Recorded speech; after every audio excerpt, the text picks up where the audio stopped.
My name's Clive Waddington and I'm the Managing Director of Archaeological Research Services, and I'm just going to spend a few moments just telling you about one of my favourite sites.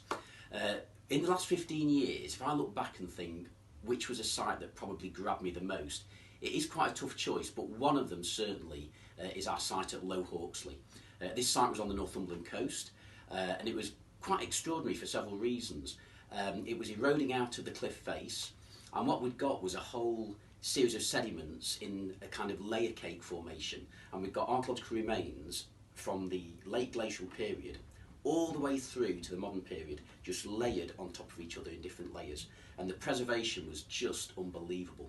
So we ended up, it was a big project, we cut part of the cliff face out, it was a huge excavation and it involved several hundred people. We dug there for 13 weeks, and the findings we made were just incredible. We found out a lot about the Mesolithic occupation, and this is a time of hunter-gatherers when Britain was still connected to the continent, so it really kind of pushed our knowledge of that on, both locally and also at a national level. But then we also found an incredibly well preserved Bronze Age burial cairn, and we had a series of kist burials in there, and we've got one of the earliest dates for a beaker burial anywhere in Britain. And we think that the beaker people are people who came into Britain, and in this case we think the individual had ancestry from southern Spain or possibly even North Africa.